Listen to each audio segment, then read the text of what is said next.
I mean, you know, this isn't just topping it off. This is building blocks, and building blocks of education that are going to be there like the pyramids in Egypt for a long, long, long time if we can get it going. And how long have you been president of the Florida League of Cities? Well, I became president last August, which is 2008, and my term will run through this August 2009.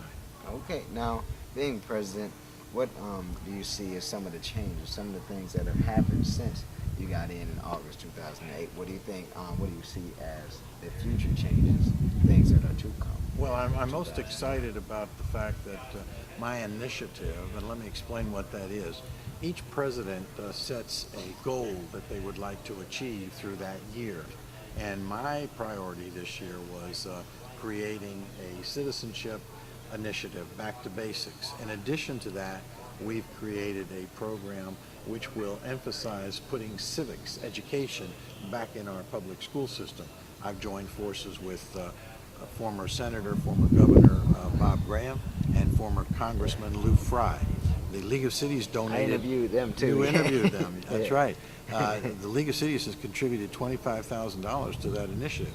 And I'm proud to tell you at this time, this date, we're talking 24th of April, we're very close right now in the legislature to have a bill passed, both in the House and Senate, that will require civics education to be taught back in the elementary, the middle, and the high schools. Not just taught just summarily, but taught on a semester type basis in conjunction with American history. Our ultimate goal is to get civics included in the FCAT program. We'll take one step at a time to reach that goal. Now, why do you think a lot of even high school students now still don't understand civics and still don't understand what it consists of, or even what it is, you know?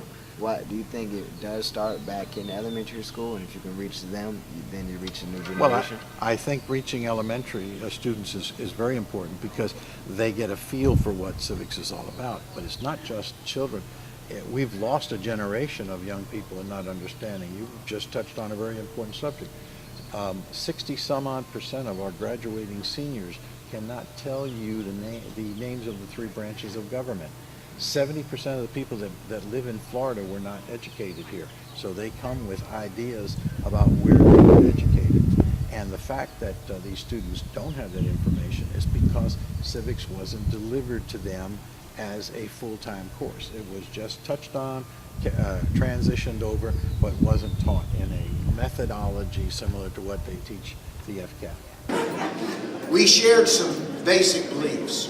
One was that we don't teach civics enough, that young people don't have an adequate exposure to their role as a citizen in a democracy.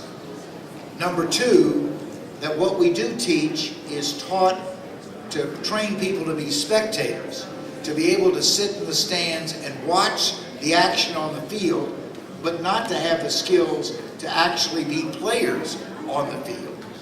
And third, of what spectator civics is taught, it is almost all taught watching Washington. The least government that people are actually likely to be involved with as citizens. More young people have become involved in federal government. They still don't have a true, in my estimation, a true understanding of what local government does. I don't believe that a lot of folks don't have an understanding of that, because many of I believe the constitutional amendments that are put on the ballot in our state would get the support and the vote that they have gotten if the electorate, the people voting, understood the consequences of their vote. When they voted for lower taxes, they didn't understand that meant that the local government, their city or their county, was not going to be able to provide the services that they were accustomed to. It does not say that we are required to have to keep the parks open. We may have to turn the lights out at night. We may have to shut the libraries down earlier. And there are certain things that are lost.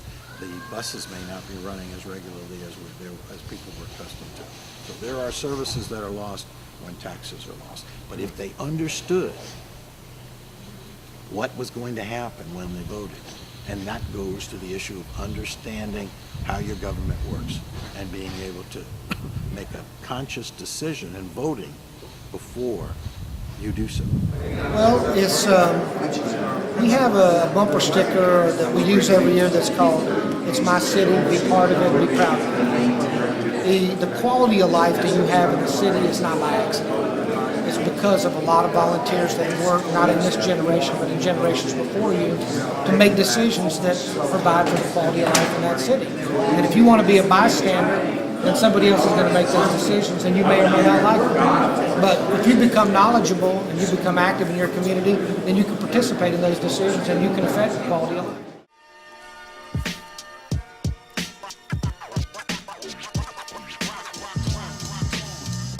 And so, my fellow Americans, ask not what your country can do for you, ask what you can do for your country.